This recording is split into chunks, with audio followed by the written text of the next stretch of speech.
지난 시간에는 간송미술관의 전시와 관련해서 추사의 세한도의 성립과정이라든가 거기에 관련된 간송 선생님의 그 위대한 업적에 관해서 조금 얘기를 했습니다. 근데 오늘은 항룡유해가 나오는 8장 6절을 공부하겠습니다. 8장 5절에서는 녹염군자라는 말이 중요한 개념이었죠. 그래서 겸괴라고 하는 거, 그 겸이라고 하는 게 이게 지산겸, 이제 이렇게 되죠. 지가 있고 그 밑으로 산이 들어가 있죠.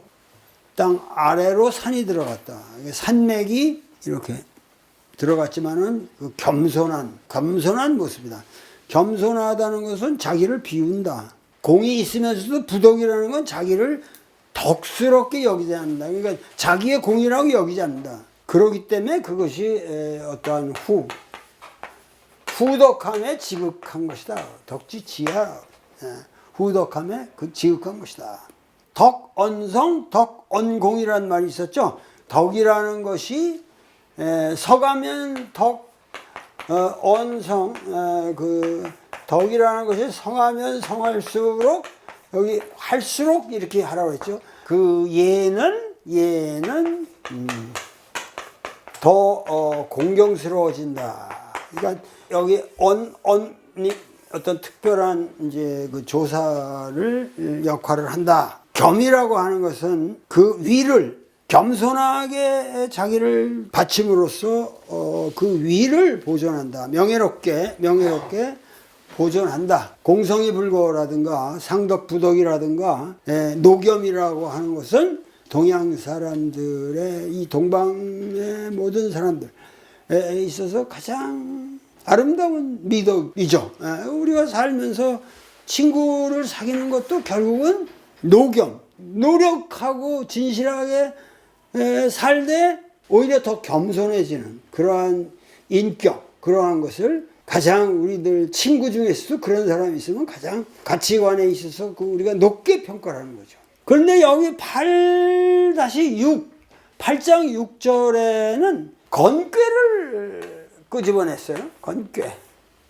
근데 이 건괴라고 하는 거는 상징적인 건데 결국 항상 우리가 그 건괴에서 하는 건 제5의 비룡이거든.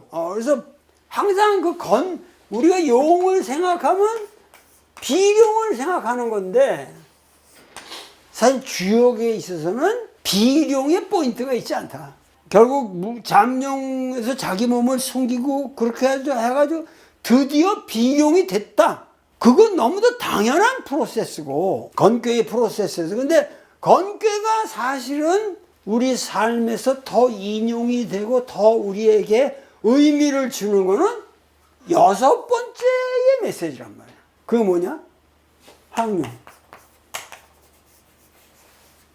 항룡유해라 이거야. 그러니까 용이 비룡이 되는 거는 사실 비룡이라는 게 꼭 대통령 하나만 뭐 비룡이 돼. 사실 대통령보다 더 센 사람이 우리나라에 얼마나 많아요. 대기업의 그 장도 뭐 대통령보다 더 막강한 권력을 가질 수도 있는 거고 검찰의 뭐 순회도 그렇고 그러니까 비룡이 되면은 5에서 머물지 않고 반드시 이 6으로 가게 돼 있다는 거지. 6으로 가게 돼 있다는 건 뭐죠?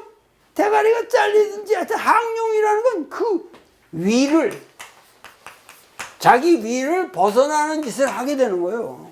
우리가 이 기나긴 세월을 우리가 쭉 여기까지 살아왔지 않습니까? 이 인간이 뭐 한 반만 년 전부터 우리가 이 문명을 건설해서 여기서 이렇게 쭉 살아오는데 얼마나 많은 사람들이 부귀 권력을 탐하고 이 권력이라는 게 하지만 결국 권력이 인간에게 뭐를 갖다 주느냐는 게 문제인데 그 부귀 권력의 가장 무서운 거는 항룡의 지위로 간다 이겠지. 항룡. 반드시 5에서 머무르고 여기서 뭐냐면 항상 비룡이라는 건 뭐가 돼 있죠? 그 비룡이라는 건 이견대인이라고 그게 중요한 거예요.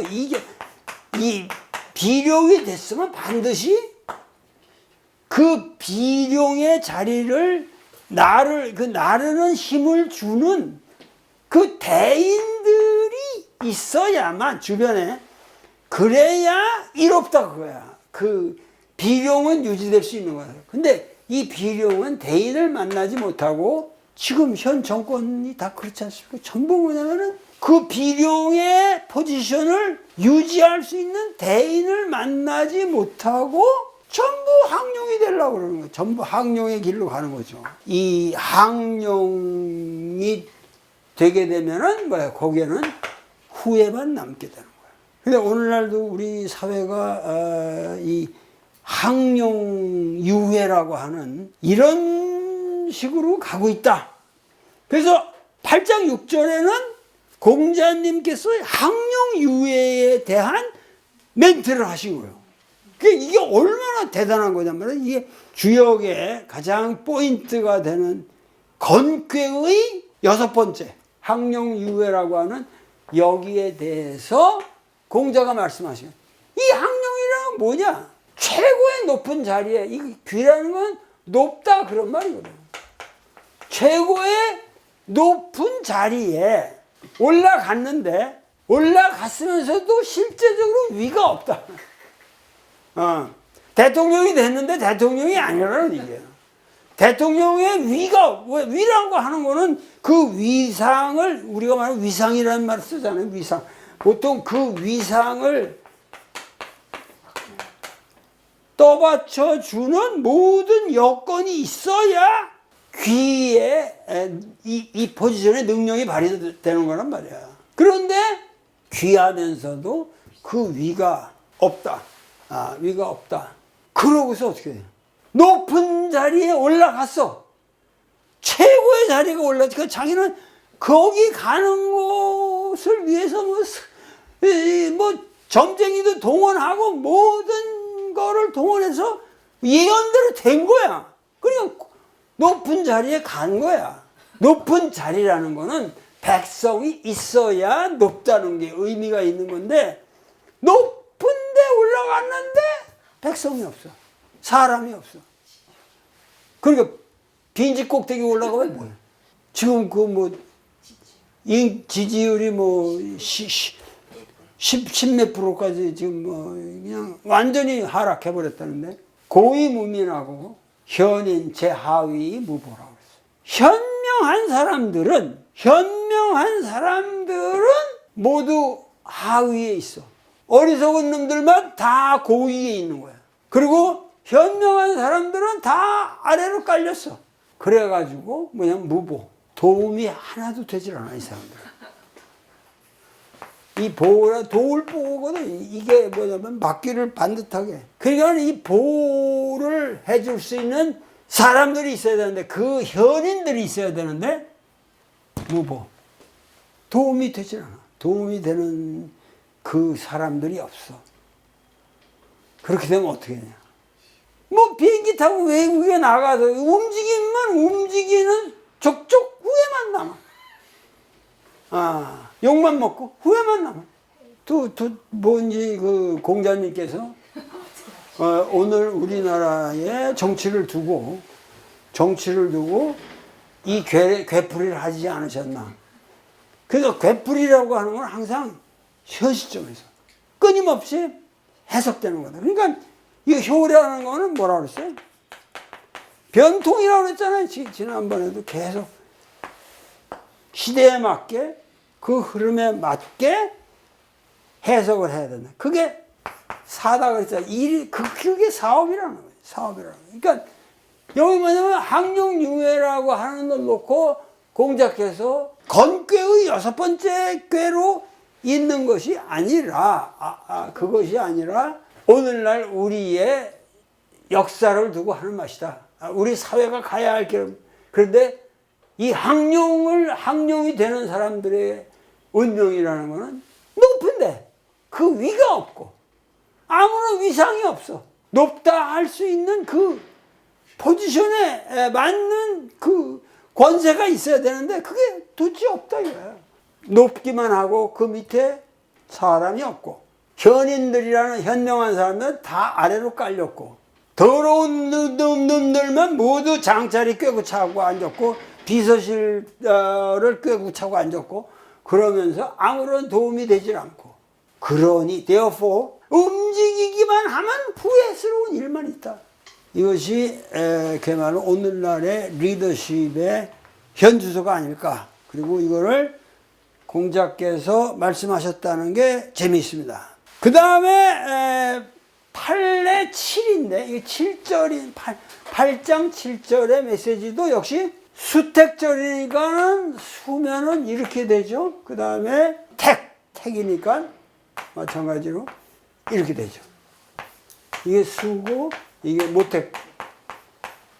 물 아래 연못이 있다. 좀 이게 이해가 어렵지만 하여튼 그 연못이 담을 수 있는 그 수량이라고 하는 거는 한계가 있다. 그래서 이거는 절을 의미하는데, 절이라고 하는 거는 이게 사실 대나무 마디란 말이에요. 이 대나무 마디니까는 이게 이렇게 대나무가 이렇게 있으면은 여기 하나가 이렇게 항상 이렇게 어떤 이 칸막이가 일정하게 돼 있어서 절도를 의미하는, 이 절이라고 하는 것이 굉장히 중요한 거예요.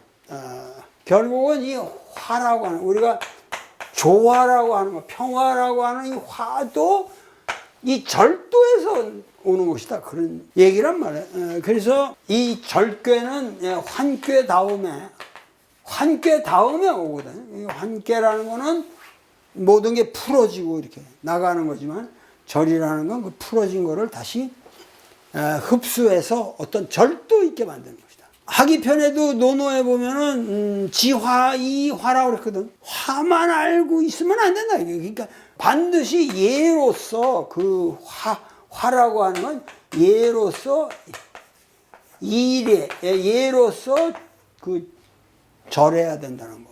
그렇지 않으면 불가행이야. 그것은 행하여질 수 없는 것이다. 그랬거든요. 그러니까 항상 절도라는 것이 중요하다. 제가 좋아하는 말로 절궤에 나오는 것에 이제 고절, 감절 이런 표현이 있었죠. 고절이라고 하는 거는 절제를 하는 것이 아주 괴로운 거죠. 다이어트를 해도 다이어트를 해서 몸이 줄고 이러고 갑자기 안 해도 이렇게 잘 꾸준히 하면은 달콤할 수가 있는데, 그래서 그걸 감절이라고 하거든요. 절도 있는 생활을 하는 것 자체가 달콤하다. 이게 감절인데, 감절의 경우 경지를 가기가 크게 어렵거든. 대부분의 이 절을 한다는 게, 이 절도라는 게 고통스럽다는 거지. 고절. 여기 450, 이 책의 458페이지를 보면은 불출, 호정, 무구. 그러니까 초구라고 하는 거는 위가 바르고 세상에 나가 활동할 수 있는 여건이거든. 그런데 불출, 호정이라는 건 뜰악 밖을 나가지 않고 방에 수저밖에 앉아가지고 출세욕을 절제하고 인격을 둬야 한다. 불출, 호정, 무구. 허물이 없다. 그랬거든요. 그 다음에는 거꾸로 됐어. 불출, 문정, 흉하다 그랬거든. 같은 표현인데 중용을 얻은 양요라는 사실 하나만으로도 구인은 문정을 박차고 나갈 수 있다. 그러나 나가는 걸 두려워하여 때를 놓친다. 그러면은 절만 알고 융통을 모르는 것이다. 이렇게 되면 흉하다. 이 모든 것이 나가고 들어가는 게 절도가 있어야 한단 말이에요. 최근에 제가 쓴 이것도 이 만의 책도 그런 소리를 많이 들었는데, 김용희가 쓴 사조영전보다 더 재밌다. 이런 표현을 쓰더라니까, 사조영전보다 더 재밌다. 그만큼 여긴 재미난 이야기로 연결이 되어 있는데, 편집하는 사람들이 말하기를 여기 나오는 그 등장인물들이 엄청 많은데 그들의 등장하고 퇴장하는 게 너무 절도가 있게 멋있게 짜여져 있다. 그래서 이 책에 재미가 있는 것 같다. 이런 표현을 하더라고요. 그래서 상당히 감사한 마음으로 그 얘기를 들었는데 상당히 그 이 자체로 전파력을 가지는 것 같습니다. 가지는 것 같고 엊그저께는 이제 그 배우 김웅수 씨가 이 책에 대해서 아주 재미난 말씀을 많이 했기 때문에 여러분도 한번 보실 만해요. 그 김웅수가 어떻게 일본 유학을 하면서 많은 걸 느꼈는지, 그리고 이 책에 대한 정말 깊게 읽은 사람으로서의 얘기가 굉장히 잘 담겨져 있습니다. 하여튼 같은 불출호정 문 밖을 나가지 않는다는 표현이 하나는 무구가 되고 하나는 흉이 된다. 그러니까 나갈 상황이 되면은 나가야 되고 나갈 상황이 아니면은 역시 수요백해서 자신을 이렇게 수양하는 것이 더 좋다. 그래서 불출호정 호정 밖을 자기 집 문 밖을 나가지 않고 나갈 수 있는 자격이 있는데 나가지 않고 수요박혀가지고 자기 집안에서 돌을 닦는다. 공부를 하고 반성을 하고 끊임없이 공부를 한다. 그렇게 되면 무구, 그러면 허물이 없다. 그래서 여기서 이제 공자님 말씀이 모든 난이 생겨나오는 난지소, 모든 난이 생겨난다고 하는 거, 그러니까 어지러운 상황이 발생하는 거, 내 인생에 아주 괴로운 상황이 발생하는 거. 언어가, 내가 발설하는 언어가 꼭 상대방의 기분 나쁘게 하려고 그런 것도 아닌데, 그게 오해가 될 때도 있고, 그런 것들이 나에게 굉장한 그 어떤 데미지를 주는 거야. 그러니까, 언어가 화근이 된다. 이 언어가 화근이 된다는 거야. 그러니까 항상 인생에서 삶이 어지럽게 되는 것은, 그 난이 생겨나는 것은 내가 발설하는 언어가 그 이유가 된다. 화근이 되기 때문이다. 언어가 계가 된다. 이거 계라는 건 우리가 보통 계단이니 이런 쓰는 거 아니에요? 그러니까 계라는 게 어떤 그 난을 발생시키는 그 계단이 된다. 문자 그대로 하면은 다리를 놓는다 그지. 그 언어가 항상 계단 노릇을 한다라는 것은 계단이 된다는 것을 볼 수도 있고, 일종의 그런 어떤 계기가 된다. 기로 해석도 한다. 그렇게 주석에는 돼 있거든요. 이거는 그런데 인생의 모든 아주 혼란스러운 상황이 발생하는 것은 결국은 언어가 가장 그 핵심적 계기가 되는 것이다. 결국은 이 언어라고 하는 이 문제를 끊임없이 상기시키고 있는 거죠. 재미난 거는 중국 사람들은 언어라고 얘기하지 않습니다. 어언이라고 꼭 거꾸로 얘기하거든요. 위엔. 근데 우리는 언어라고 그러거든요. 그러니까 우리말이 중국말의 이 근대 백과에서 영향을 받은 게 아니라 이런 주역의 언어가 그대로 왔다는 걸 알 수가 있죠. 우리는 언어라고 그러죠. 근데 여기도 언어라고 그랬죠. 오늘 강의는 여기까지 하겠습니다. 감사합니다.